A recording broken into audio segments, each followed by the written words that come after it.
Assalamualaikum warahmatullahi wabarakatuh. Perkenalkan di sini saya Muhammad Vindi Rayhan Firdaus dari kelas TE2C jurusan Teknik Elektronika Politeknik Negeri Cilacap. Sebelumnya saya ucapkan terima kasih untuk adik-adik semua yang telah berkumpul di ruangan ini, dan saya panjatkan puja dan puji syukur kehadirat Allah Subhanahu wa taala serta dosen pembimbing saya. Terima kasih yang telah memberikan saya waktu untuk memberikan sedikit motivasi, dan teman-teman rekan saya semuanya yang telah hadir di dalam ruangan ini. Nah, di sini saya akan memberikan sedikit motivasi, yaitu temanya 7 kiat paling efektif untuk meningkatkan motivasi diri agar bisa menjadi lebih baik lagi untuk kedepannya. Di sini kakak mempunyai slogan, yaitu Politeknik Negeri Cilacap, kita cerdaskan anak bangsa, kita pasti bisa. Yuk dicoba. Bersama Politeknik Negeri Cilacap, kita cerdaskan anak bangsa, kita pasti bisa. Nah, sebelumnya di sini saya akan menjelaskan sedikit motivasinya, yaitu ada 7 kiat paling efektif untuk memotivasi diri. Apa sih itu motivasi? Motivasi itu sendiri merupakan penyemangat yang biasa datang dari diri sendiri atau mungkin orang lain.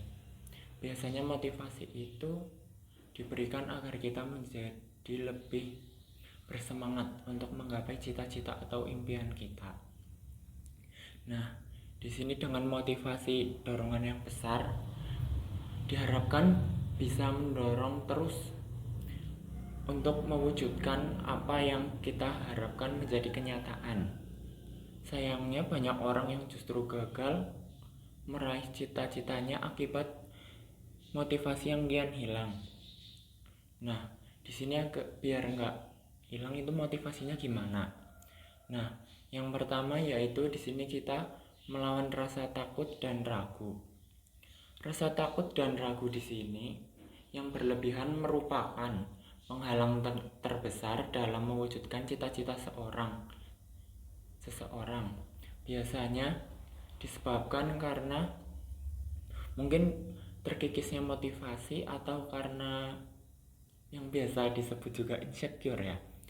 Biasanya tuh kalau kita udah lagi up gitu, mau motivasinya udah keluar, udah semangat, kok tiba-tiba ya udahlah.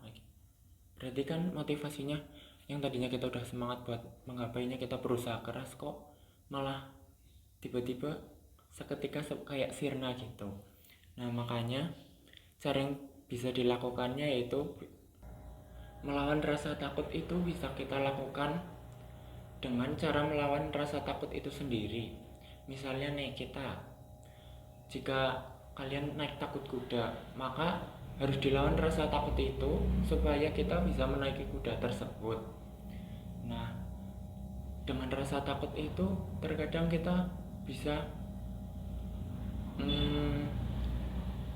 seperti ragu untuk melakukannya. Makanya oleh karena itu kita harus bisa melawan rasa takut dan ragu kita sendiri agar kita bisa menjadi lebih bersemangat dan siap untuk maju agar bisa berubah untuk yang lebih baik ke depannya. Nah, tadi sudah kita bahas yang pertama yaitu melawan rasa takut dan rasa ragu. Yang kemudian kedua yaitu kita harus bergaul dengan orang-orang yang memiliki motivasi tinggi. Misalnya nih, kok ada teman gitu yang punya motivasinya semangat belajar itu tinggi banget. Nah, biasanya kalau kita ada di dekatnya itu kita jadi ikut termotivasi, lebih semangat untuk belajar. Kalau kita ikut yang teman yang biasa-biasa aja, datar-datar aja, itu malah membuat kita jadi semangat belajarnya kurang. Jadi kita ya udahlah, itu juga teman belajarnya kayak gitu kok, juga nilainya juga bagus-bagus aja. Nah itu justru persepsi yang salah. Makanya kita harus bergaul dengan orang-orang yang memiliki motivasinya tinggi banget untuk memberikan seperti jiwa semangat yang berkobar untuk bisa mempengaruhi diri kita sendiri agar lebih bersemangat dan bermotivasi tinggi untuk mendapatkan hasil yang lebih baik. Nah, yang ketiga yaitu kita ada selalu berpikir positif. Jangan pernah takut untuk mengambil tindakan kalau kita mau mengambil tindakan itu jika kita berpikir sudah tepat. Memang setiap keputusan itu memiliki resiko yang besar. Walaupun memiliki resiko yang besar, kita harus selalu berpikir positif. Maka dari situ akan memberikan motivasi yang besar dan semangat agar cita-cita kita yang diharapkan bisa mengembalikan semangat untuk berusaha. Dengan selalu berpikir positif, maka akan memberikan seperti energi positif yang memberikan motivasi yang besar untuk perjalanan hidup kita dalam capai kesuksesan. Makanya kita jangan terlalu sering berpikir negatif. Misalnya, aduh gimana nih nanti ke depannya kita bisa apa enggak, nanti gimana persaingan kalau kita udah kerja nih, gimana cari kerjanya. Nah makanya dari situ kita harus selalu berpikir positif sebelum memulainya agar kita selalu diberi kemudahan untuk setiap langkah-langkahnya. Yang keempat yaitu ingat kembali tujuan kalian masing-masing. Kalau kita udah mulai down, ingat kembali tujuan utama kita. Kenapa sih kita harus memulainya? Nah kalau kita udah memulainya dan udah di baratnya seperti di tengah jalan, tiba-tiba kayak mau putus asa, kita harus lihat lagi langkah ke belakang kita yang waktu yang udah kita buang, terus tenaga, pikiran.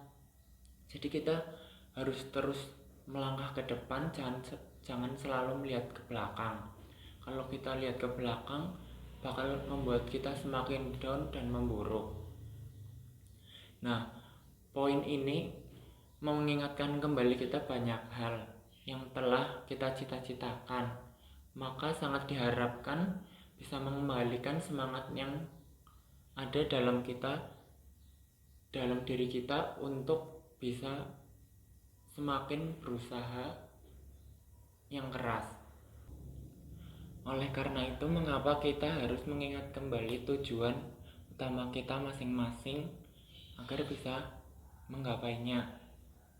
Nah, yang kelima ada bermimpi. Mengapa kita harus bermimpi?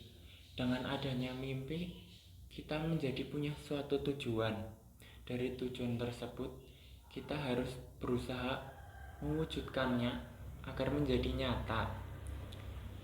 Nah, mimpi itu adalah menurut saya harapan yang tidak bisa dianggap sepele. Banyak orang yang telah berhasil setelah bertahun-tahun menyimpannya mimpinya. Dengan mimpi yang terus ia mimpikan, yang disimpan akan menjadi sebuah energi tersendiri sehingga bisa meningkatkan motivasi. Kalau kita nggak punya mimpi, hidup kita jadi datar-datar aja. Kita jadi nggak punya tujuan, hidup nggak jelas, terus kita jadi untuk kedepannya nggak tahu jadi mau apa. Nah, dengan adanya bermimpi, kita sudah pasti membayangkan, oh besok dalam jangka berapa tahun setelah selesai kuliah harus dapat kerja nih, biar kita bisa mandiri, bantu orang tua, kita bisa bantu orang lain. kita nggak nyusahin orang tua. Nah, kenapa dari situ berawallah dari sebuah mimpi yang harus kita wujudkan. Dan yang keenam di sini yaitu melakukan sesuatu dengan senang hati. Melakukan sesuatu dengan senang hati berarti tanpa adanya suatu paksaan dari orang lain ataupun siapapun itu. Kalau kita melakukannya dengan senang hati, pasti kita ikhlas.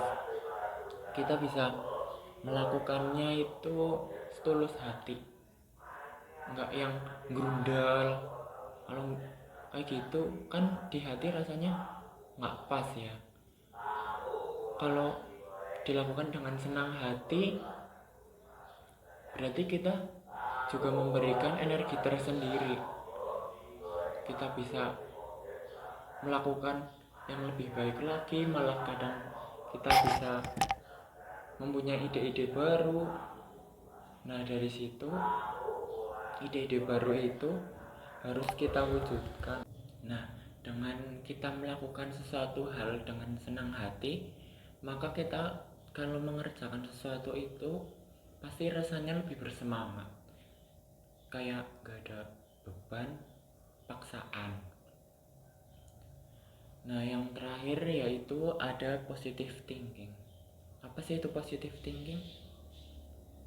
Positive thinking itu seperti kita selalu berpikir yang positif lebih baik. Kenapa kita harus berpikir positive thinking?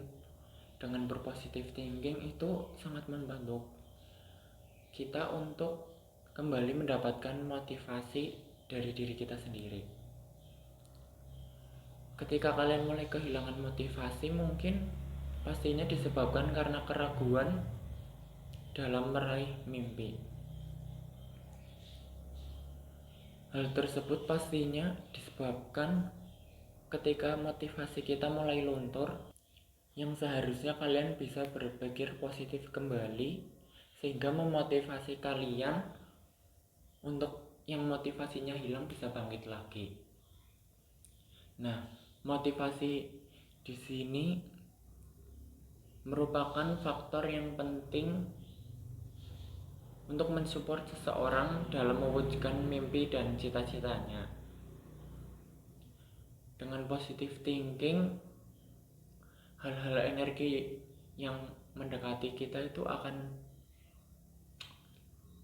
menjauh lah. Kalau kita berpikir positif, pasti kita bisa rileks, tenang, ikhlas dalam menjalankannya.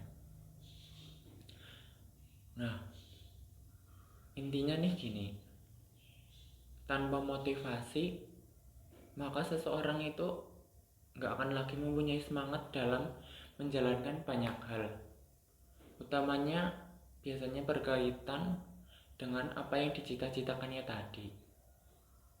Itulah sebabnya siapapun kalian yang ingin berhasil dalam menggapai cita-citanya, maka sebaiknya tidak membiarkan ketika semangat kalian mulai hilang.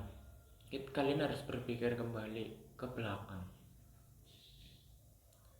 Kalau saya berhenti mundur di sini, saya udah buang-buang waktu dong yang udah saya lakuin beberapa waktu yang lalu.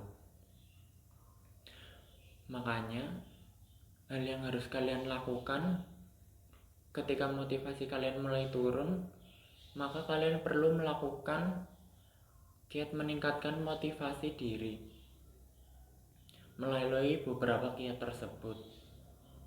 Nah, diharapkan dengan beberapa motivasi kiat tersebut, kalian diharapkan, saya terutama mengharapkan kalian bisa kembali mendapatkan semangat yang ada dalam diri Anda ketika mulai luntur. Nah, 7 kiat tadi yang merupakan bagi saya sangat mengena, yaitu jangan ragu dalam menggapai mimpi kalian. Biarinlah orang-orang mau nganggap kalian itu apalah karena kalian belum menjadi sesuatu yang ibaratnya seperti emas. Di mata orang lain mungkin kalian terlalu sepele atau diremehkan, tapi ketika kalian bisa menjadi orang sukses, pasti kalian akan dihormati, tidak mungkin diremehkan. Sekian dari saya yang bisa saya sampaikan kepada kalian. Kurang lebihnya mohon maaf. Wabillahi taufiq wal hidayah. Wassalamualaikum warahmatullahi wabarakatuh.